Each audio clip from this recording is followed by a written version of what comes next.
Oh, that is a nice copper coin. But oh, Doug, do you know what time it is? 45 up. Who says 45 of, Doug? It's quarter after.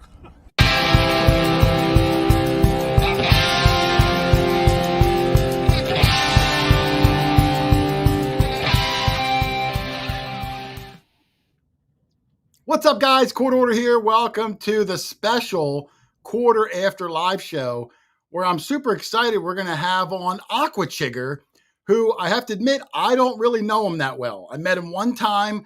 I found him very interesting. So I have all sorts of questions that I want to kind of ask him.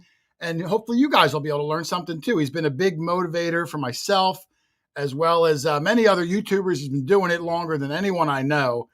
So it should be a really fun hunt. He's going to come on at 7:30.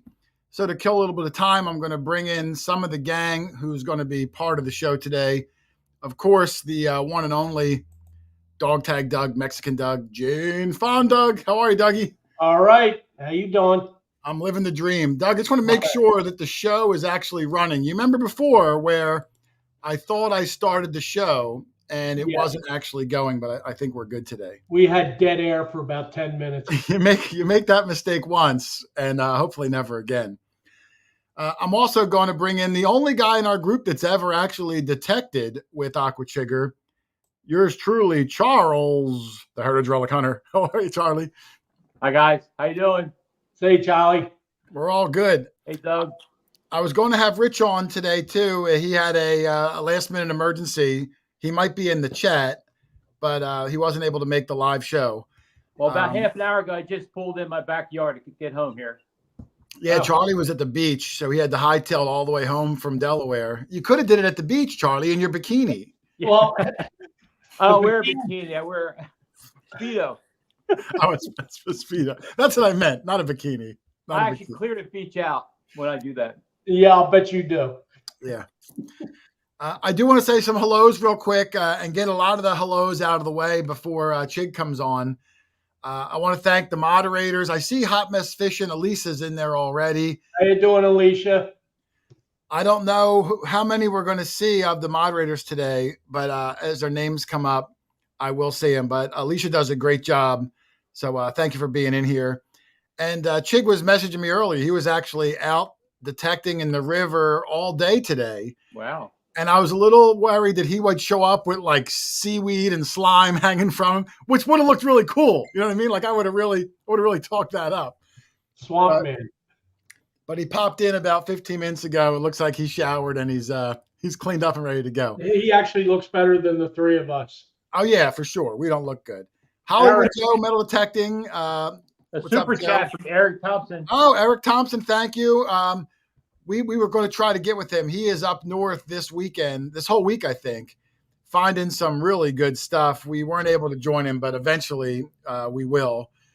Hollywood Joe, one of my moderators, who was in our video last week and will be in next week's video too. And a little spoiler, Doug, in this video coming up this Tuesday, we may have found the most valuable coin of maybe the last 2 years. Really exciting, super rare. I want to try to have a super exciting thumbnail to kind of show it, but it should be a real winner this coming Tuesday on our little show we do. Yeah. In the chat, I see Rhonda Thiessen, Scott NYC, Mike Benjamin, Felix Perez, Mary Siegel, Great Finds, who was actually with Aquachigger hunting today. So maybe the guys can convince him to give a little spoiler. I don't want to ruin Chig's video. NEPA History and Archaeology Search is here. Marty Vistrals digging with Marty, I think it was, who we've seen when we went out to where were we? Super chat, Wilton 925. Wilton, oh, thank you for speaking at the Treasure Valley Metal Detecting Club last month. Oh, you're welcome. Yeah, last month, Doug, I was invited to talk at a detecting club meeting, and that was scheduled like 5 minutes after our live show ended. After the show, yeah. So like my voice was already, almost gone, and I went right from our show to do like an hour presentation for them And they were great. They were great. They had great questions. Super nice bunch of people to talk to. So thank you guys for inviting me to. Where are they located? They were in Mountain Time, so forgive me if I forget where. All right. I was only there via like a Zoom, so I'm not sure where in the country they were. But I was honored that they even asked me to come on and give a little presentation. Here's a clever name, Fishing Knot, Knot. Let me see what the rest of it. Did you see that? No, I didn't, but I like that name. Fishing Knot Catching, Knot.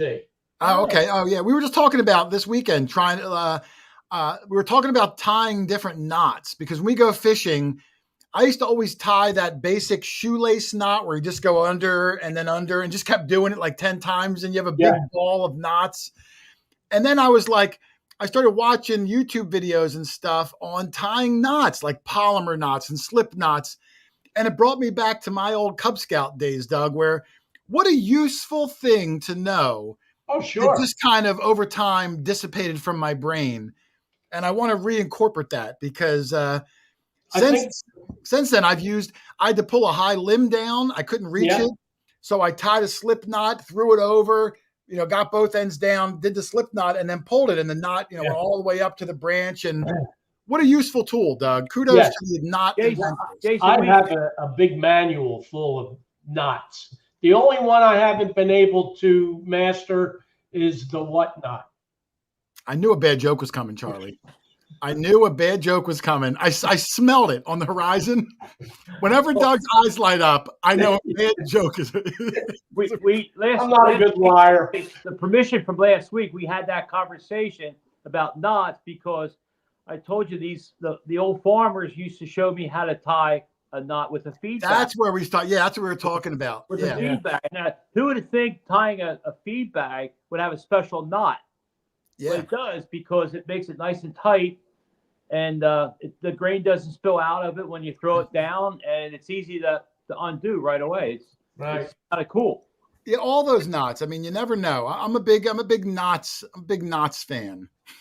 I'm a big fan of Knott's Berry Farm. Yeah, I do see Smoking Louie, who was a regular in here. How are you, Smoking Louie? Relic Man Matt, Dirty Paws Detecting, Jersey Ray Diggs. I hope you're feeling better. She had a shoulder or a rotator cuff surgery. I hope she's feeling right. well. I forgot about that. Dig in Virginia, who has mastered the donut. He said, Doug, the donut. Donut. That's good. I like that. Yeah. I have as well. Yeah, you are the foremost expert. Yes. Crazy Diggin, Ken Hurst, Prairie Pirate. Lynn is in the chat and Rich is in the chat. Thank you guys. Shannon Bortner. I saw Clem Fandango was in there. I saw Dangus Squat Burger. Some of the names that we love seeing every time. Sue Ramsey. It's going to be fun. I got about 6 minutes before Aquachigger comes on. So, like I said, I just wanted to get everyone to kind of settle in. I'll tell you a funny story that happened this weekend, Doug, while I'm waiting. Okay. Do you ever see like those YouTube thumbnails where like it's a detecting video and it always has like cops called and there's like this over the top video of like police with their guns drawn? Yeah. Well, maybe whatever reason, we've never had the cops call us ever. But this weekend we were detecting at this colonial home. We were in the backyard and we were sitting there walking around detecting, and this cop car pulls in the driveway. Now this home was way back off the road. So I was like, wow, that's weird. There's a cop at the house. The cop gets out of the car and starts walking around the backyard to us. And I'm like, what is going on? Like who called there's only one guy that lives in the house. The owner.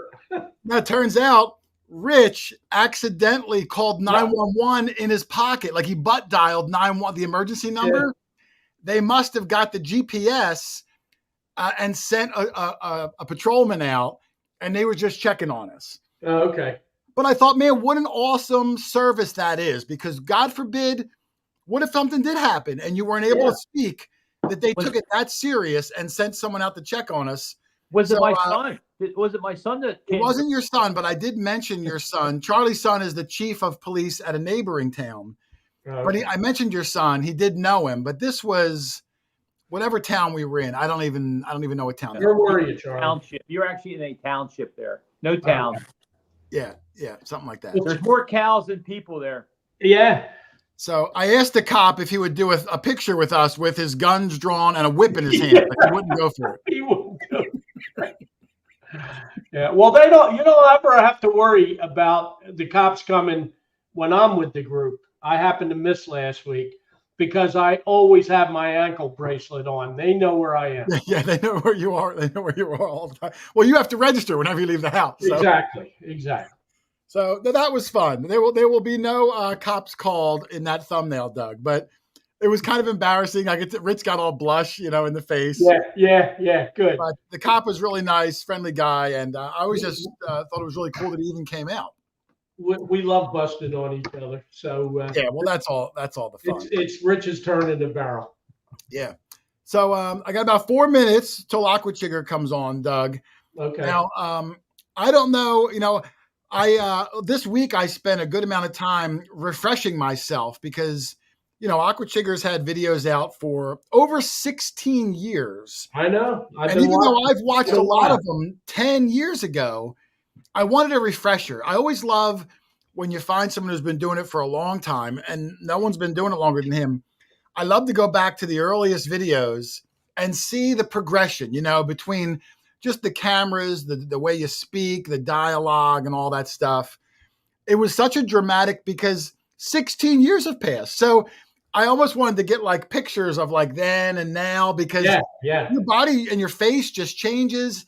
He's gone through times when he's had like a full beard and, he's shared, what is it, Doug? Maybe 20% of his life, or even, I guess, I don't even know, maybe 40, 30% of his life shared with the world on his adventures. Yep. And I can't even imagine how many people that he's inspired or motivated, me too, to pick up the hobby.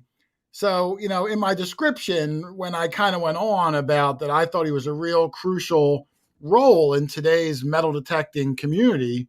I really think he was. He was a real pioneer on this new medium, which is now probably the biggest medium there is, with television's fading, publications, dying off. Right. YouTube is the big platform, and he's been at it the longest and has thousands of videos covering such a plethora of topics. Yep. One thing, Jason, when you do detect with Chig, this is what you'll get. You get one of these. Did he give you 10% off? Yeah. I'll wear it. I'll put it on. There you go. Yeah. It looks good on you too. Thank you.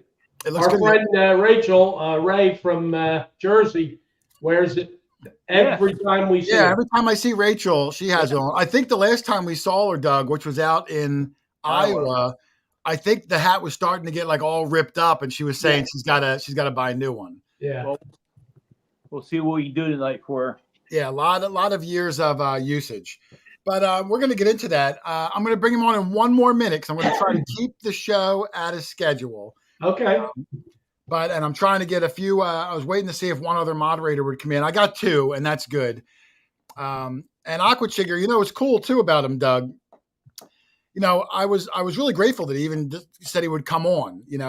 I didn't really know him, so I didn't have that personal relationship like I've had with every other guest so far. So it was very generous of him to come on. And I certainly wasn't going to ask him, hey, can you promote it on your platform? Because I think that's cheesy, I didn't want it to come off like that. But he actually reached out to me about 2 hours ago and said, hey, I'd like to do it. So what a stand-up person he is. I would have never asked. That's not who I am. But I was really appreciative, not only to come on, but really putting his full support in the show tonight. So a big thank you. But let's bring him on, Doug, because I don't want my voice to ramble. I want him to ramble today. So, ladies and gentlemen, if you don't know him, you must live under a rock. Maybe the most well-known treasure hunter in the world today, Beau, as you all may know him as, the Aquachigger. Oh, guys. How are you, handsome devil? Huh? You and Charlie are like twins. Did you guys coordinate that? I love it, man. That's awesome. He's in better shape than me, though. He is. I don't know how. We were talking about that. You must go out, Beau, like 3 to 4 times a week, all day? Yeah, something like that. And not only on the ground where we hunt, Doug, but he's got to fight the currents. He's got to battle all of that. What is involved in river hunting, which we don't know a lot about. So I'm hoping he'll fill us in with some of the questions today. But before I jump in, Beau, how are you doing? How was your day? I know you were out all day today doing your thing. Yeah, no, I'm doing great. I was on the river today with Mike from Great Finds. And yeah, we had a good time. We found some stuff and I'm tired. Yeah, I know. He's got to be. Well, today was at least the weather finally broke where that heat wave passed. Yeah. The water was really clear. So it was a great day. Yeah. Well, thank you for coming on, Beau. I have some questions just to familiarize people with you and your background if they don't know. So to give us a quick synopsis, how long have you been treasure hunting and what got you started way back in the day? You know, I first started in like about 1976. So that's quite a few years ago. He was 2. Yeah, I don't know. I was in my early teens, but I grew up in the Shenandoah Valley of West Virginia, and a lot of the people around me, especially the older guys, were into it already, like Bill Gavin and stuff out of Harvest Ferry and Charlestown. And I just kind of, I always like looking for stuff, even as a little kid. Going under the chickens and getting the eggs and stuff was like treasure. Yeah, slightly mischievous. Yeah, so I just, first I probably started with bottles, digging out bottle dumps on the farm and whatnot. And eventually we were able to get a metal detector. And from there to here, that's what I've been doing. Well, you've been doing it a long time now. Yeah. What made you go from the traditional sense of detecting on the land or on the beach to actually going into the rivers and creeks, which have their own unique challenges? It's kind of funny. I was reading, I think it was the official records of the Civil War, or it might have been a diary, I'm not sure. But a soldier from the Civil War had written where it was during the battle and he was down along the water along this creek. And he said the cannonballs are hitting this hill behind him and rolling down the hill and splashing into the water, sizzling. And I said, wow, I wonder if there's any left there, right?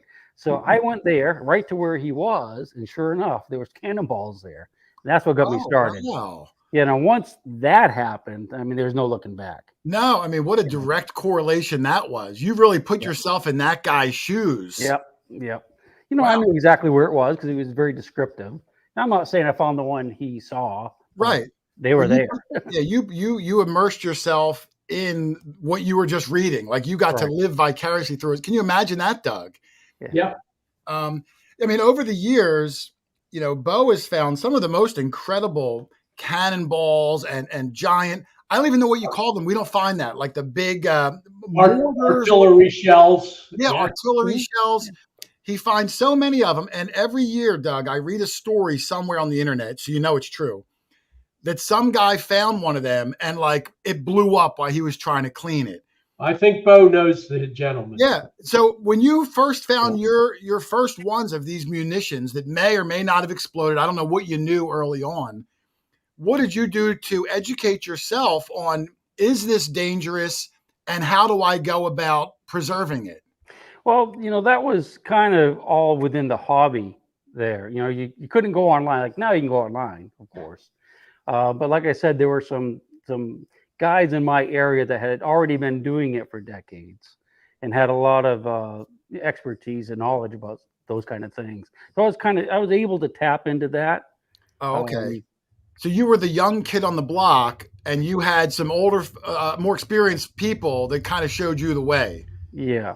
Well, I was able to talk to them at least, about different things. And, you always keep picking up information over the years. And of course, now there's just so much information out there.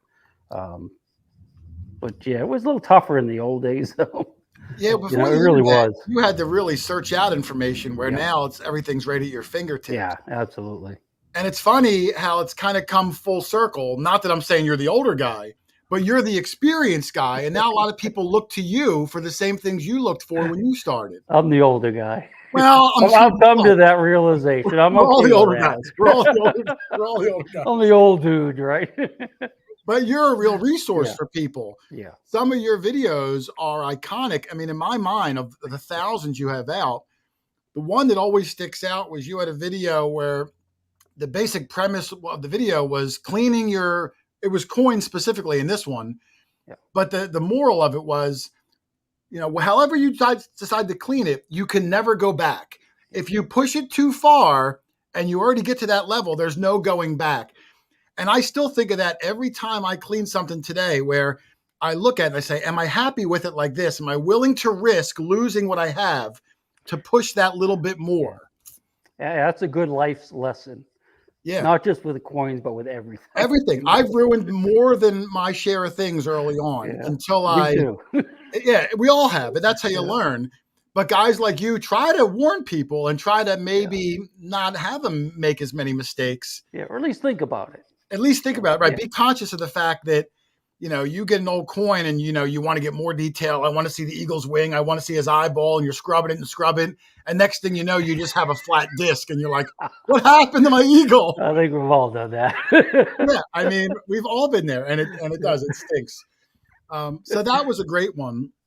And the other video that sticks out to me most of all, Doug, and we were talking about not that long ago, when we go out and if we get on a cold stretch where 2, 3, 4 weeks in a row, we're not finding much, I always think back to your video. It's got to be 12 years old or so now, Beau, where the video opens, you having a handful of maybe 12, 15 cap bust $50 and 8 reals that you pulled out of the river. They're all black, but you can kind of see busts and stuff.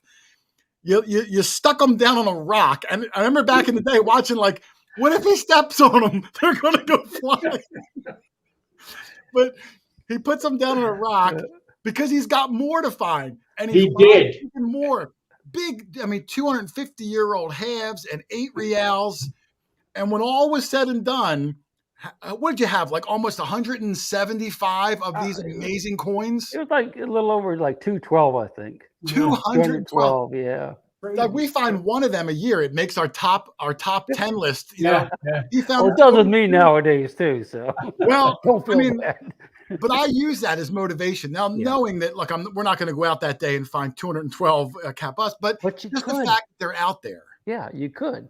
Yeah, that possibility, because there's nothing like someone motivating you when sometimes your motivation's low or your confidence is low, because there's no guarantees in this hobby. We're on a Colonial House every single weekend, but 3-4 weeks in a row go by and, we get not a whole lot to show for it. Yeah. So, we all kind of go through that. In your river hunting, Beau, have you ever encountered a dangerous situation with nature? Or I remember back in the early days, now you go with great finds a little more often. You used to go by yourself.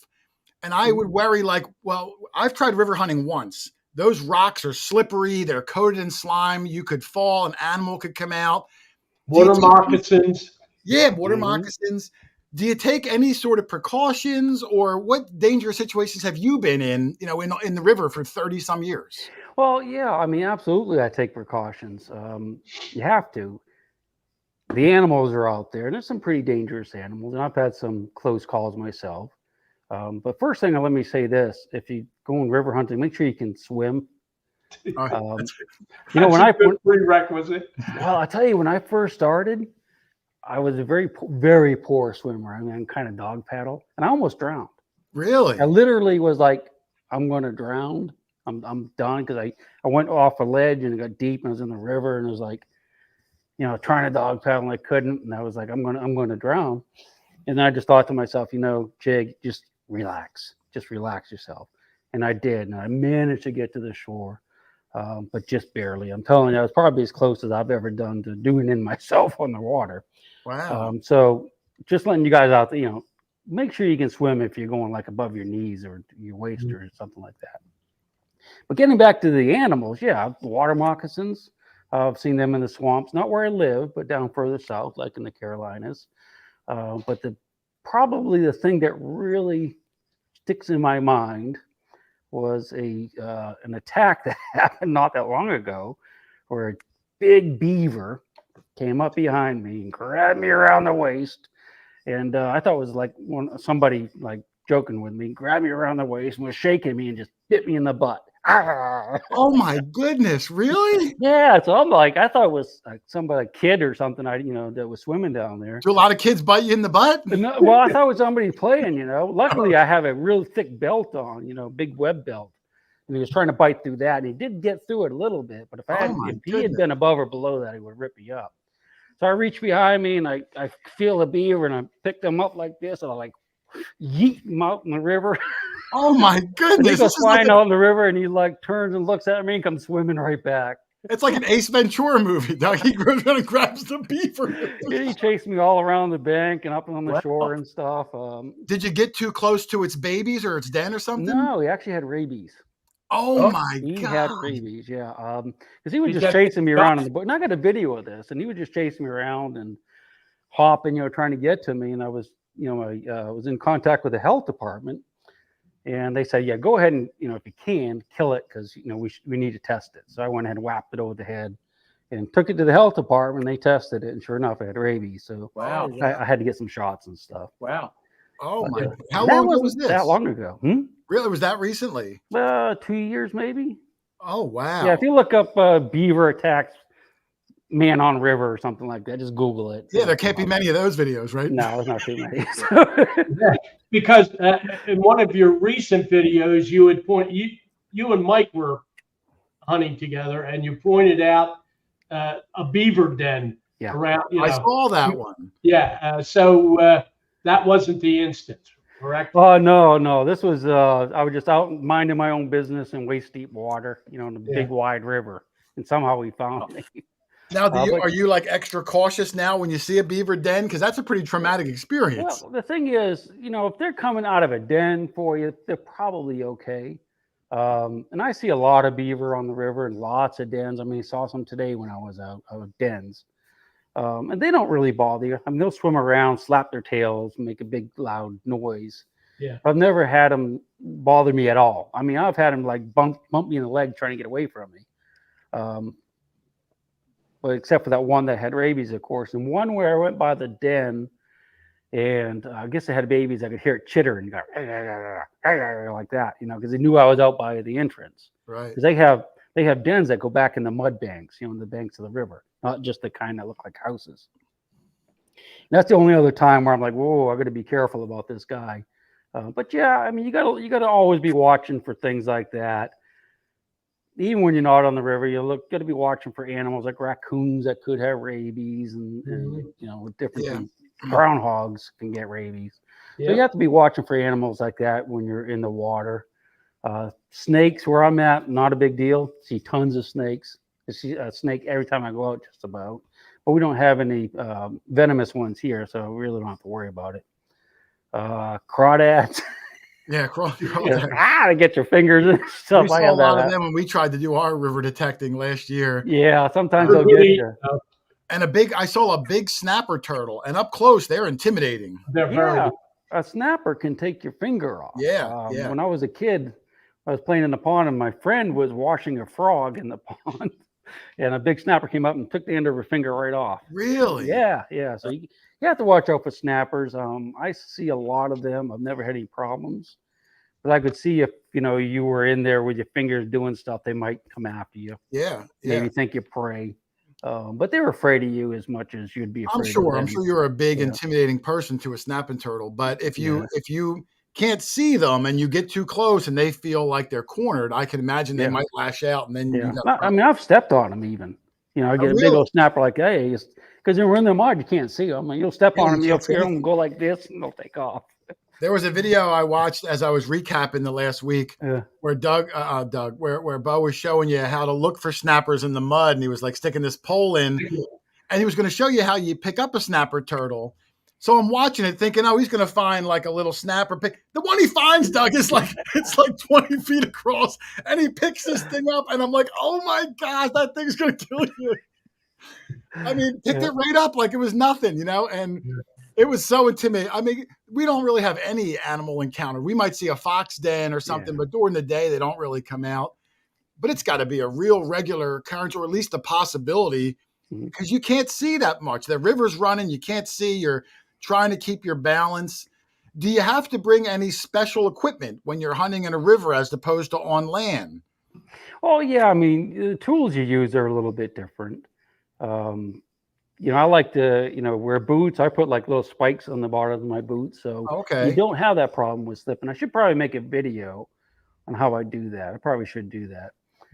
So that you got spikes, so you have when you have slippery rocks, you're not sliding around a lot. Breaking, messing up your ankles. Or what really worries me, because I detect mostly by myself, probably 9 out of 10 times, is if you're on the river and you trip or you slip and you fall and you hit your head. I mean, you can drown in a couple inches of water. Yeah, and I'm assuming you don't have a cell phone on you because you don't want to get it wet. So you're really out there by yourself. Yeah. So you got to wear nice, strong boots. Preferably they go around the ankles, and something that will keep gravel and sand from getting down in it too. Normally I'll wear socks in my boots and then fold them over the top. That way they don't come untied, but it also helps keep the sand and gravel from getting in there, because that can be a real pain. Yeah. Can't really use shovels in the river because digging in the rocks is very difficult. You end up using like a little pick or something. I use my hands just fanning mostly, probably 99% of the time. Yeah. You're able just to fan it. As long as it's covered with water, you can just fan it to get the stuff. Cut-proof gloves. Got to have cut-proof gloves. Right. Normal pair of gloves. If you take it river hunting and you're fanning much, you got 1 day at the most, and the fingertips will be gone. Oh, okay. And if you're not, because the sandy and the rocks and stuff is like really rough sandpaper. Right. So if you try to go detecting with just your bare hands and you're fanning a little bit, by the end of the day, all the skin's gone, and it's extremely painful. And I would imagine for a couple of days. So gloves is probably one of the bigger things that I recommend you invest in, and they don't cost that much. The cut-proof gloves anymore. You can get like a dozen of them for $20. And they last, they'll last 5-10 months. Yeah. That, and of course I like a mask and a snorkel, so if the water's a little deep, you can actually look at what you're doing. You're not just trying to do everything by feel. Yeah, that's good. And I love the underwater cameras too, which, as a fellow YouTuber, to really be able to immerse the viewer in the experience with you, that's the real magic of the river hunting, because it's an angle and a way of looking at things that most people may not ever see. Right. So that's such a unique thing. I mean, I find myself, I could watch that for hours, even if there was no sound, because it's just a unique experience for the user. When you're fanning it and the dust finally goes away and settles, they're right there with you, looking at that object. And that's what's so inspiring to people, because they want to do it, but you do have to be cautious of some of these dangers, like you said. Absolutely. And that's inspiring to me too, because there's really nothing like the rush you get when you don't know what it is, and you're fanning the dirt and it clears up and there's something, a mini ball or a coin laying there. I mean, it's just a real big rush. I like it too. I know. It's funny too, is even that's inspiring, Doug. We've been doing this every weekend for 10 years or so now. Beau's been doing it for coming up on 40 years, not to date him, but he's still just as excited, just as motivated every time out. It's nice to know that passion doesn't fade away, because I don't think it'll fade away for me, but you never know. Yeah. I think for people like us that have that in us already, I mean, it doesn't fade away. No, it's just it stays with you. You either have it or you don't. Yeah. You know what I mean? And if you have it, it's always going to be with you. Another interesting thing I saw, that Beau has that little pickaxe that he uses sometimes to move rocks and stuff. But on the bottom, he has like a rare earth magnet, I'm guessing it is, that he uses to like reach down and pluck up the big iron pieces or test things out to see if they are. I seen you one time, you put it down, and it looked like a big round rock. It stuck to it. He wound up pulling up like an 8-pound cannonball, which is just amazing. A lot of people don't even realize that stuff is laying in the rivers, but that river might only be 8 inches deep, but who's going in there looking for this stuff over the centuries? No one. Where it's not like a farm field, someone's going to stumble across it. It's essentially was gone forever. I have that pick thanks to Beau. That same pick? That same pick. Oh, awesome. When I first started watching you, I went and bought one. Yeah. Did they make that pick with the rare earth magnet, or did you have to invent that as a necessity for going out? I think it came with it. Well, let him answer. I don't know. Maybe they do now. I mean, I mean, you can get them with magnets now, but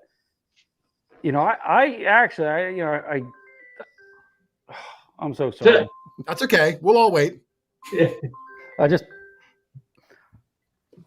Is that the ice cream man coming through the No, river? that's actually my jet boat guy. So, it'll stop in a minute. That's fine. Yeah, magnets. I actually started using magnets a long time ago, looking for stuff, and I actually started using just on a rope. Where when I was metal detecting, I'd just take it and just like instead of having a pick, you like try to grab it when I was metal detecting. Then it evolved into putting it on the end of a pick. Okay. That's been 30 years ago that I started that. Wow. But now get nice, good rare earth magnet on the end of a pick, and you can use it for picking up iron. It makes it so much easier. You don't have to bend over all the time. But you can also use it to like the probe to see where the iron, you get a signal if you can stick it down in the mud, and even if if it's in the mud when you get close, it'll stick to it. You feel so you that know right pull. where to go to grab it. Yeah. It's very helpful when you're in the water.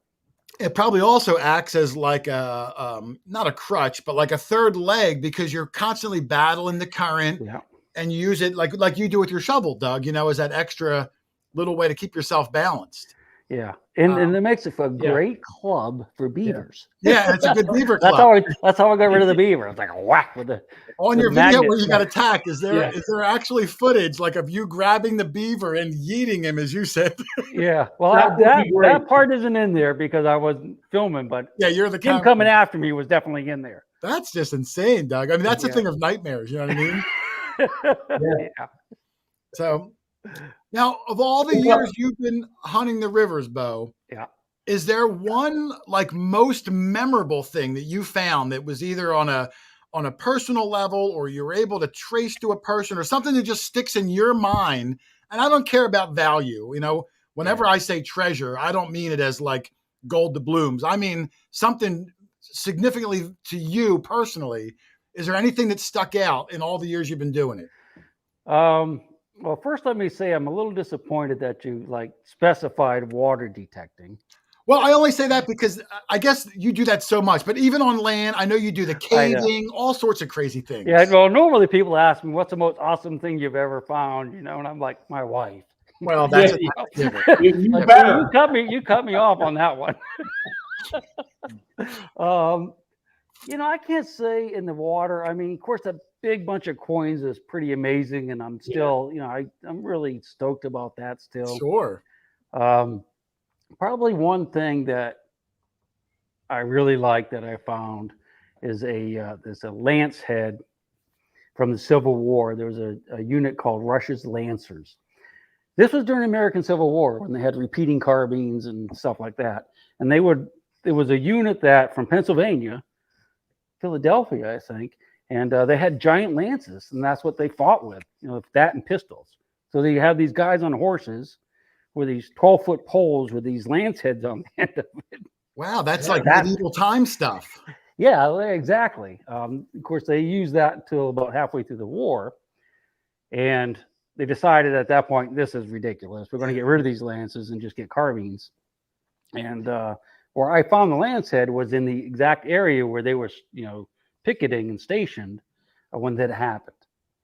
So it's kind of cool. I mean, it's got copper on it and a head that comes up like that, and it's just a really famous unit. I mean, there's not very many of those around. I can't imagine. I never heard of them.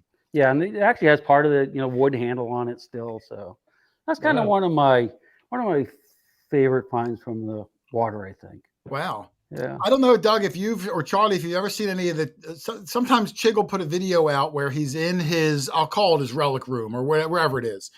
And in the background, you'll see glimpses of his collection of 40 years of stuff. It's really impressive. All the things, and in quantity, you can see that he painstakingly cleans a lot of them. They're not like, they don't look like the rusty blobs. I'm guessing he does electrolysis or whatever techniques he needs to do. It's like a museum when you go down there. Does your wife give you a hard time? I know my wife, I'm only allowed small sections of the house for my treasures. Yours is a pretty big area. Well, it's the basement though. Oh, okay. It's the basement. Okay. So, I have the basement. That's my room. You know, so I can do Anything whatever I under want the with ground is fair game. it. Pretty much. So, Yeah. so did But you yeah. ever have anyone contact you, like a museum contact you about something you found that they would really desire to have in their museum? Not for a specific thing that I found, but I have donated things to museums, like cannonballs and stuff. So Yeah. they ever contact you from watching your video or say, "Wow, it's something that we didn't know Yeah, existed"? I guess so. Because I mean, how else would they know me? You know what I Yeah. mean? Yeah. But yeah, at a local museum that I donated some things to. You know, I get a lot of like when I say donate, I give it to them. Right. You know, if they want to just get it for display for a while, I'm a little leery about that because a lot of those places don't have very good security. But if I'm going to give it, it's theirs. Right. I just You write give it to off. them. So yeah, I've done that. Sure. Okay. Yeah. I mean, these guys. I mean, like you said, that one lance piece. Right. I've never even seen one in a museum. I'd have to think that's a pretty scarce thing, even for the Civil War area. Well, Yeah. the reason why I asked you that question, we had a museum that contacted Jason. We found something that they were curious about, and then we actually did send it out to them. No, good. Yeah, I've had a few things over the years, and I weigh it because I want to share, but I also I feel a little selfish sometimes. Where like I'm not done looking at it, like give me the 6 months because I know that the cowboy thing you found you gave to the museum, and I had a train museum reach out to me for a coupler pin. It was a really old one where a guy had to stand in between two giant trains and put this coupler pin in. They were often killed and crushed, and eventually I gave it to them, but I needed to say goodbye. You know what I mean? I needed to say goodbye. Yeah. Now, Beau, I'm a little weird OCD kind of guy sometimes, where I have some superstitions that I have to do when I go detecting. Do you have any sort of superstitions, or do you have any like any things you need to do to prepare? Maybe the same lucky shirt, anything you do, or if I'm going out, honey, where's my lucky hat? Where's my whatever? No, I'm just happy if I can remember my metal detector. That's pretty fair. That's too much work for me to have some like little thing, talisman I have to remember. Although on my digging bag for river treasure, I do have a little Bart Simpson thing that I found in the river that's on there that I do look at every time. Like a good luck charm. Yeah. There you go. I guess I do have one. So. Yeah, you got to have that. You got to have that. Yeah. Let me see what else I got. I got a bunch of interesting things. Metal detecting technology. I don't want to harp on it for a long time, but you've been using the Garrett AT Max. I'm going to say for a long, long time. Now, I used to have that machine, loved it, never had a problem with it. Eventually, I changed because I just wanted something different. Mm-hmm. Now, do you ever experiment with other machines, or are you like, look, this machine's been good to me, don't change it if it's not broken kind of a guy? Or do you experiment with other machines once in a while just to see what's out there? Yeah, I mean, I have a pretty good collection of different metal detectors. And, they're good. I mean, Sure. Just about everyone who's putting out metal detectors, name brand stuff, they're good. I mean, there's nothing wrong with any of them. And I think they all have their pluses and their minuses. I use the Garrett. They do sponsor my YouTube channel. And I just like the Garrett. It's very simple for me. I can just, I don't have a lot of different programs I have to worry about. And, I find a lot of stuff with it. So I'm real happy with it. And you like finding the iron where a lot of people, when they go out, they're discriminating iron out. Like that's something they don't want. And some of your coolest finds are iron. So you probably, you're at least it seems like you're very interested in things that a lot of people are dismissing and not even going for. Well, yeah, exactly. I mean, just go back a couple weeks ago. Looking for a Civil War relics. I mean, you found a musket. Yeah. Guess what? That's iron. Yep. I got bayonets. Guess what? That's iron. Yeah. If you're not going to look for those iron, dig some of those iron signals, then you're going to miss out on the bayonets and the muskets and the pistols and all that kind of stuff. Yeah, the cannonballs. You found some really good stuff. Yeah. Now let me switch over just to get away from the detecting for a minute. the caving that you do. You go on these like cave expeditions. What got you into that? Because that's like such a different, unique kind of thing. Even watching that, like some of the tight spaces. Yeah. Every one of your videos I've seen you do it, you're always with a group. So it's not like you're doing that alone. No, I do it alone all the time. Because that's so scary, especially Yeah. when I saw that movie, Doug, on Netflix, where like the 16 kids got trapped in the cave over, Yeah. like South America. South America. That's a scary. What got you into that? Were you in that as a kid? Did you get into that later in life? No, again, that would have happened in the mid to early 70s when I was a kid. One of my older brothers was a caver. In fact, my wife, I didn't know her then, but my older brother and her went to school together, and she was a caver too back then. A spelunker. Is that what they're called, Doug? Spelunker, right. So that's how I got into it, because they were caving and I started, and I really liked it. The big thing with me now, though, is I like finding the caves that have not been discovered yet. Oh, okay. That's what I really like to focus on, digging out sinkholes and stuff. Because when you get into a cave like that, you are the first person in absolute history to ever see what you're looking at. Yeah. No one has ever seen that before. It's like you're on the backside of the moon. I mean, more remote than the backside of the moon, because we've got tons of pictures of that now. So that's kind of the excitement that I look forward to, is try to find these places that have just never been seen, and you don't know what's going to be in there. Yeah. Probably not going to be a bunch of gold coins, but there could be cool fossils or even rock formations that you see in there as the stalagmites. Exactly. Yeah. And I've found a number of them. I mean, the area I live in has a lot of caves, but they're not huge caves. But I found quite a number of them where I've dug them out, and by Joe, I'm the first one to ever be in there. Yeah. And that's kind of a rush. It really and is. I wonder, even like, I don't know if you've come across it yet, but like during the Civil War, American Revolution, it's a good possibility that those soldiers may have hid things in a cave and then closed it in. And if you're the first guy to dig it out, one day you might hit a real motherlode of something about interesting things. All that has absolutely happened, and happened a lot. I mean, there's lots of accounts of guys going into these caves, years ago, basically, where they would find muskets that they put in there. I mean, not far from where I lived, that happened. Really? Well, there's a little cave, and they went in there. There's a bunch of muskets and stuff in there, so that can absolutely happen as well. That's got to be. You can imagine that, Doug. That thrill. You know what I mean? Yeah. And I guess because he likes the adventure of going where no one's gone before, when you're in these caves, you probably want to keep pushing back a little farther than anyone else. Yeah.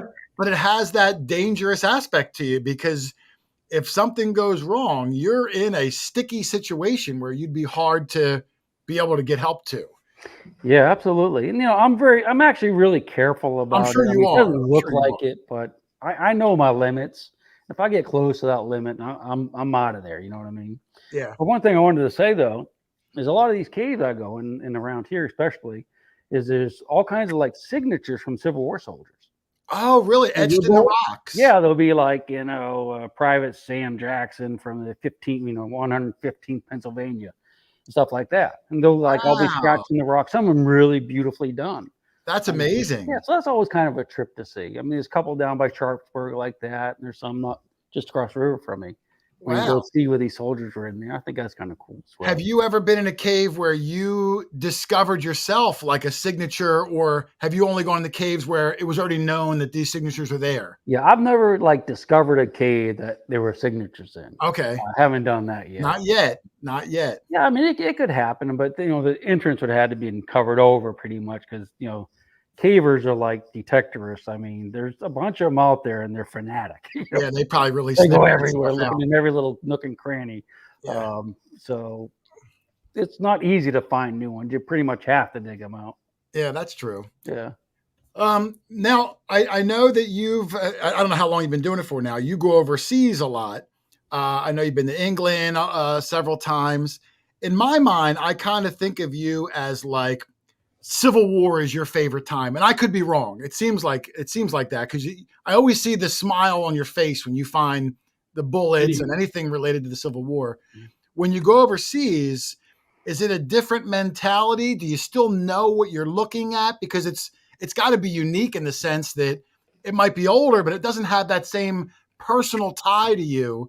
do you prefer to stay home in your own backyard, or do you like going out of your comfort zone and finding things that are older, maybe more rare, but maybe don't have that personal connection to you? Well, it's different when you go, like if you go to the UK and you're, detecting over there, the stuff you find there from the 1700s, they're like, they're like just throw it in the hedgerow, Yeah, that's what I hear. So you're going over there and you're finding stuff from like the Romans and the medieval stuff, silver coins, gold coins, Celtic coins. And it's just a whole different rush. It really is. I hate to admit it, but when I've been over there for a couple of weeks digging that stuff and I come back home, it's like, I don't even want to go digging. A lot of people say that. Yeah, because the stuff you find over here is the rubbish over there. Yeah. And I don't care. I mean, I like American history, but when you're holding a gold Celtic stater from 50 BC that you just dug, that's a whole different rush right there. Yeah, we've been talking about, Charlie's been to England once, Doug and I have not. It's definitely a bucket list for us to go over there and just throw our name in the hat and hope to get lucky, because to find something that could be thousands of years old that was made by hand, it's a whole different psychological mindset you're putting yourself through. It is. And in the course of you study about those different time frames, you can kind of picture it when you're finding these things. Yeah. So when you're finding these little hammered silver coins, you can kind of picture these little thatch huts that these people were living in back then. And they're right there where you're standing. Like in one field, you can find Viking, Roman, Anglo-Saxon, and also like King George coins in the same field. Over the time period that occurred, there. So it's kind of unique to find that. Yeah, absolutely. And I highly recommend, if you've never done it, you should do it. Absolutely. Yeah. Go ahead and do it. You won't regret it. I mean, it's not that expensive even. I mean, it's less expensive to do that than to go hunt elk out in Colorado. Right, exactly. It is. To do that, and they spend a lot more money than I would. Yeah. And I don't know if they let me bring an elk home on the airplane too. So you dig every signal too over there. I did. Yeah. You don't know what you're going to find. Now, you mentioned a couple of times you're married. In the videos, you've mentioned your wife a few times. In all the years, in 2,000 almost videos, has your wife ever made a cameo, an appearance anywhere, or does she kind of stay out of that part of your life? Oh, well, she's not really big on relic hunting. She doesn't like the noise. But yeah, she's been in some bartle digging videos. She's been in caving videos. Oh, in caving videos. Yeah, I got a couple caving videos with her. She's been in video. I make videos about my pets and different, because she's a veterinarian. So okay. We have a lot of we do fostering for mostly cats, sometimes dogs, but so we have a lot of pets coming and going, and I'll do videos of that. So she'll get in there a little bit. And she's not like real comfortable with it. Right, my wife neither. My wife, one cameo in 10 years. Yeah. If your wife is a spelunker, I could see her. Oh, you're going to a cave? Let me come with you. Yeah. Now, she doesn't enjoy that, but yeah. So she's in, I wouldn't say a fair number, but she's in some videos for sure. Oh, that's good. Yeah. Now, did your wife give any help when it came to you getting bit by the beaver? Like, was she the one who gave you the tetanus shots or anything? Oh, no, I didn't know that, but she has doctored me up before. I'm guessing sewing me up. Yeah, I'll let her do that. I trust her. My biggest fear when we went was slipping, like you said, on those rocks, because they were so slippery, and if you fall, it's all rocks. You're going to crack a kneecap or something like that. Yeah, it's dangerous. So, pretty interesting there. Now, for the YouTube aspect of it, now you're one of the earliest YouTubers in this space. And the fact that you have been continuous is incredible. When I started doing this 10 years ago, there was 5 or 6 channels that I watched, and almost all of them are gone. It's hard to keep the motivation, because as much as you enjoy the treasure hunting, you got to film everything. You got to bring it home. You got to edit it all. It's a whole separate hobby that you're trying to combine together. How do you balance your content creation, putting out on average 2 or 3 videos a week? How do you balance that with your actual enjoyment of the treasure hunting? Do you like doing them both together? Is one more of a hassle? How do you feel about that whole 2 hobbies in one thing? Well, certainly it's much more difficult when you're trying to make a video and, relic hunt, metal detectors. It is a lot more difficult, like you said. But I've found that I really enjoy telling a story and being able to share that with people. It's one thing to go out there with a metal detector and find tons of stuff. Oh, this is great. But when you can make a story about it, video, and you can share it with people, and you can talk a little bit about what you're finding, maybe get other people motivated. UPS. There's always that makes me. It kind of really motivates me to go out more metal detecting, to be able to tell that story. Yeah. And I'm guessing, like I did, like everyone in my life outside of my family, I've met through my YouTube channel. Doug, Charlie, all my friends, like it became all life encompassing for me. Do you find that, like, I'm assuming you met Mike through your YouTube channel, or did you know him outside of that? No.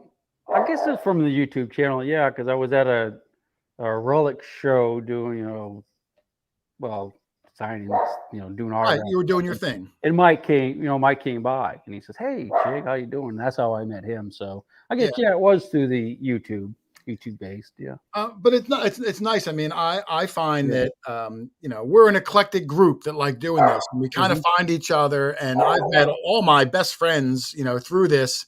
Have you had any, outside of like Mike, any like really good experiences with fans who became good friends, or maybe fans that helped get you onto other places? Like, what is your relationship with the viewer, if there is one? Like, how do you manage that? Because for the people that watch mine are like, a 1/100th of what watch yours, and it gets overwhelming for me. Yeah. I'm kind of actually a pretty private person. I really, have to be. I mean, I need to have my alone time. You know what I mean? But yeah, I've met a lot of great people in this hobby. I do metal detect with different people. I get asked all the time to take people, which, as you know, you can't. You can't. I mean, I'd love to be able to do that, and I Sure. used to before. I got really popular on YouTube. I used to always try to take anybody that asked, but I can't anymore. So, I'll dig with people, but I have to have my alone time digging too. So, yeah, you have to kind of stay somewhat guarded. Well, I'm not going to say guarded. I just need to not be around, around people. What I mean? Yeah. Even if I walked out in the woods and sat down against a tree and just listened to the wildlife, I mean, that's okay too. Yeah. But I need that time in my life, my personal life. 60% of my personal life's got to have to be like that. So that other portion, I try to share with others. I try to, develop relationships and do stuff. And occasionally, when people reach out to me, I do as much as I can with them. But it's so hard for me, and it hurts me so much that I can't do that with everyone. Yeah, it's very hard. Very hard. Yeah, I know some people, the viewers that that watch every week, and they feel this connection with you because they feel like they know you, like you're their best friend. But meanwhile, as much as you want to go with them or hang out, there's maybe 5,000 other people, and you just can't juggle that. And you do have to walk a cautious line. One thing I tell Doug is, we get fortunate enough to get a lot of invitations out too, but we have to vet people. You have to make sure, you get an invitation to go hunt a great area. And I'll say like, "Oh, do you own it?" "Oh, no, I just drive by it every day." Well, look, maybe you don't know the rule, and they don't do it to be malicious, but you have to kind of explain, well, these are kind of the rules. And, if you get caught sneaking on property, that's you. But imagine if it gets out that I snuck on, like that's devastating. All right. So you have to just be a little cautious. And I think they mean well. Mm-hmm. And same thing. I would love to go with 100 people. I could just film and get a countless entertainment, but you have to juggle that. Jason, remember the first time you came with me, you thought I was out to kill you guys? I still do sometimes. There's that 50-foot cliff you guys had to walk on with ice. Yeah. I never turned my back on you, Charlie. I never turned my back. So with the YouTube stuff, have you noticed from when you started way back in the day to today, have you noticed any changes in the landscape? I mean, obviously there's a lot more channels out there, a lot more people doing it. Has that affected you good or bad? Like as far as, is the moniker of detectorist or trouble? They're disrespectful. Have you seen any sort of change in the community at whole from back then till modern day? I don't think so. I mean, I can't say that they're more disrespectful. Well, I mean that specifically, but I mean, just good or bad. Yeah, I mean, I think it's pretty much the same. I mean, you have the people that are great, you have the people that are just trolls. You still, you have all that. Luckily, we as YouTubers, we have the ability to get rid of the trolls. So that is a really good tool to use, when you're shadow ban people and stuff like that. But yeah, I think I can't really say the community has changed over the last 20 years. The internet, since the internet age, I don't think it's really changed for me. I haven't really noticed that. And do you have any, like, I know on YouTube, you're the monster in the room. When you see new things come out, like TikTok got real big a few years ago, do you feel any sort of pressure? Like, oh, maybe I should get over there too? Or do you say like, look, I'm having a hard enough time keeping track of one. How do you fall into that as new sites, come online? Do you want to try to jump in or do you kind of hold back? It's like you said, I mean, there's a lot of stuff. Sure, all the time. Just going and detecting and editing this and that and putting it on YouTube. Now I do, I cross post to YouTube and Facebook, Instagram, and my Patreon. Okay. And that keeps me busy enough. Now I've done some TikTok, and be honest with you, TikTok, those kind of really short videos is the future. I mean, they've really exploded in growth. And I've done a little bit of that, but I haven't done a lot, only because it's just too much. I mean, I agree. I'm in the same boat. With these long, what they call them, long form videos now. Stuff like that. Well, you like to tell a story, and it's hard to tell a story in 30 seconds or less. Yeah. So it's a whole different mindset. I know I tried it and just kind of gave up. It wasn't for me because I'm long-winded too, and I like to engage, and I can't figure out a way for my personality to get zipped up in 30 seconds or so. Right. Yeah. So, all right, well, I got one more big question, and then I'll open it up to any questions from the chat or from Doug or Charlie. This one's an interesting one that I think about myself because I love history and learning things. But if I were to come up to you, Beau, and say, hey, I invented a time machine.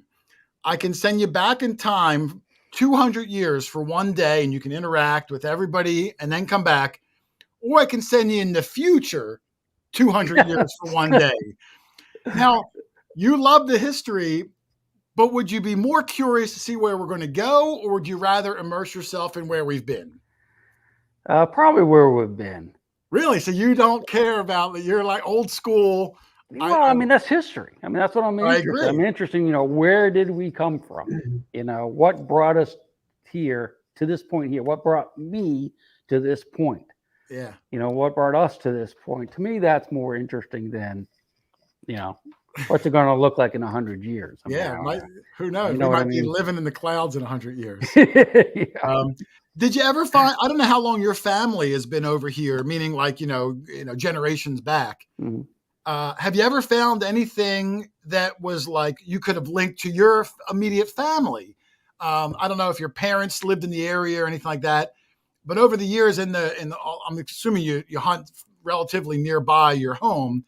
Have you ever found anything that you could make a direct connection to you personally? Well, actually, I'm a long way from where I was. Oh, are you? See, I don't know. Yeah, I'm originally from Cape Cod. Oh, we were going to go there last week. Yeah. So, and all my people are from that part of Massachusetts. Oh, okay. No, I have been back here, and I've detected some of the old homes and stuff that were my family and found things, but I can't say anything like Grandpa's dog tag from World War I or something like yeah. that. I'd not ever found anything like that, but I found large scents and things like that. Yeah, it's a tough. I don't know if we ever have either. Doug, do you remember, Cole or Charlie? No. Anything that Charlie's family's lived in his area out in Pennsylvania for what, 300 years, Charlie? They came to America in 1719. Yeah, over 300 years. Germantown, near Philadelphia. And your wife's family has been out there maybe even longer. Yes. They were French Huguenots. Yeah, but nothing that we could ever directly tie that had, your name on it. It would have been super cool, but you're asking. That's a long shot. Yeah. Doug, do you have any questions for Chig? I promised him I'd get him out of here an hour. He's been hunting all day. Probably he's tired. It's getting dark. I'm tired. Yeah, I just wanted to ask Beau if he still puts a lot of time into researching particular areas that maybe you haven't gotten to yet in your immediate area, looking for skirmishes so you can get back in there and find the bullets and cannonballs and whatnot. Yeah, I do, but normally I do that in the winter time, like when the ground's frozen or it's snowy. I'll spend my time online reading diaries and books and stuff like that, and try to get a bunch of stuff built up for, when the weather breaks, I can go out and start searching. It's hard to do it like right now because of course I'm out there doing stuff, you know what I mean? But yeah, absolutely, I still research. Good. It's so easy nowadays too with the internet. For sure, you got the internet. It just, if you have cell service, even out at the site where it happens to be, you find something you've never seen before, you Google it, boy, you got an answer right away. I know, it's crazy. How great is that, Absolutely crazy. And if you had the choice to do land or water, I would assume you would do the water because there's more of a likeliness that those things are not disturbed. And plus you probably have less competition doing it. That seems to be like your real bread and butter. Yeah, I wouldn't say I have less competition. Within the last 5 to 10 years, it's really a lot. Everyone's going now. Oh, so you do? I see people on the river every time I go. There's somebody. Oh, wow! I'll be out in the middle of nowhere and it's, hey, Chick, they're detecting the water. So there's a lot of competition in the water. At least down here. I don't know about further. I probably don't look because I don't live in that world. Yeah. But no, I think I like water hunting, water detecting better. That's my favorite because it's just physically, and it's really hot in the summer, and you're in nice cool water. Yeah. You find stuff that's not been plowed, it's not been hacked up. You fan it, and there it is, just like it was dropped so many years ago. I think I prefer the water detecting. Oh, I can see that. By a little bit at least. And for my own curiosity, because when we do land, I make sure that I know all the rules. That we only do private land, so I don't really have to worry too much about that. In the water, if someone wanted to go into their local river, are there any restrictions they'd have to look into it? Does it change from county to county? Are you allowed to touch the bottom but not the walls? I know guys that look for shark teeth, they're allowed to look on the bottom, but you're not allowed to scrape at the banks. Are there any, I know it's probably specific, but are there general rules that the average person can expect when they're going to try to go into a body of water like that? I would say this. If you're just getting into it, or if you're digging already, contact your conservation officer, your DNR guy, Department of Natural Resources guy. The guys with the guns on their hips that are checking fishing licenses. Okay. Those are the guys that enforce the rules. Okay, if you're going to get in trouble, that's the guy that's going to get you in trouble. Every state is different. Sure. Some states you can go. Some states you can go, but you have to get a permit. And some states you can't go in the water. Some rivers, the bottom's owned by the state, which you can go or you can't go. Some rivers, the bottom's owned by the landowners, so you can get permission and go. So it just varies by state. So it's, I would say that if you want to be safe, just talk to your game warden and say, hey, what's the rules? If they say, oh, I don't know, then just, okay, that's your answer. And that happens. It's the same on land too. It's the same on land. Yeah. Well, land is a little different because it's pretty much all private. Yeah. or it's, state owned or whatever. It's a little more clear. But like where I live, you can go on the water, but some rivers and some creeks, the bottom's owned by the landowners. Really? So you can float through it. That's perfectly legal. But once your feet are on the bottom, you're actually on their land. Wow. And you can have that right in the same area. So, you really have to watch out for that. Yeah. You have to, you got to probably be really careful. And I heard the same thing where, the river, which can go on for, 100 miles, as long as you can navigate it on like a kayak, you can go, even if it goes through private land. But like you said, once you get out and put your foot down, well, now you may or may not have a problem. So if you're going to get into it and do it the right way, you're going to have to do some extra research and make sure you're allowed to be where you're trying to go. Exactly. Jason, when I bought some land next to my house, I did a survey, and my survey went out to the middle of the creek. Oh, so you own the bottom of that creek in that area? I own out to the middle of the bottom. I did not know that until we purchased this land, and the survey showed that I own out to the middle of the creek. So when you guys, come up here and we do the creek, we have to be aware of that ourselves. Yeah. Well, I might do the creek this year because now I got some good tips from Beau on how I don't fall and break my leg. Right. And I'm going to wear a metal butt plate so I don't get bit by any beavers. Right. Bit in the butt. So, listen, it's been almost an hour. I want to try to wrap this up. Doug or Charlie, you have any last things for Beau? I don't want to take any more of his time. And I am incredibly grateful, like I said, you even put an hour of your day into coming on the show. Any last words, Charlie or Doug, before we send them out of here? Well, thank you for the hat. Yeah, my pleasure. About 2 years ago, and I thank you. We had a fun day. We didn't find a whole lot that day, but you still made a 30-minute video of it. He's an entertainer. I can do that. It was good. I enjoyed it. He's a storyteller. You can tell stories with that, and you learn things from it. I just want to say to Beau, I appreciate him coming on. He was an inspiration, as you were, when I got back into metal detecting back from the 70s. And I had a hiatus and spent all my time out on the water fishing. But when I got back, I watched you religiously every week, quarter hoarder every week, plug master for it every week, and learned a lot and learned what I was capable of doing and what I should just forget about doing. Yeah. But fortunate for you, Beau, with my criminal background, I was able to track Jason down and found out that he lives closer to me than you do. Lucky me. Lucky me. Unfortunately, he's stuck with me. Yeah, I got to move further south than Beau. Yeah. But I have an idea where Beau lives. Yeah. Well, don't show up at his house, for God's sake. This happened.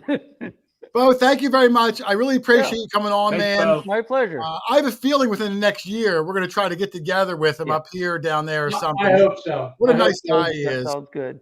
But thank you, sir. I look forward to seeing the next videos and learning more about river hunting because you're motivating me to get out and try something new. Well, I appreciate that. But thank you for everything you do to the hobby, my friend. Yes. Thank you so much. All right, Thanks, we're going to let Beau. him out of here, everybody. Aquachigger, Beau Almet, if I'm pronouncing it right. We met. Sounds French. Like we have met. Thank you for coming on. I look forward to My doing pleasure. it again one day. All right. All right, my friend. Take care, guys.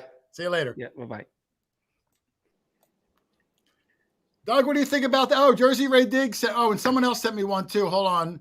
Billy Milliken for the super chat. And Jersey Ray Diggs, thank you. Nice. Doug, what do you think about that? Aquachigger, what a nice guy. Like I said before he came on, I didn't really know him. I only met him once at an event for like 5 minutes because an event, everyone's doing so much stuff. And I reached out to him a few weeks ago, told him about this new show I'm doing. Very gracious, came on. I mean, if we're not knowing me from Adam, what a terrific guy. Now, that by no means means everyone in the chat reach out to him. He's not going to come to your birthday party and everything. And he's a real asset to the hobby, for sure. Oh, for sure. I mean, a motivator for so many, myself included. Yeah, me too. I didn't know a whole lot about the hobby. He was one of the earliest ones.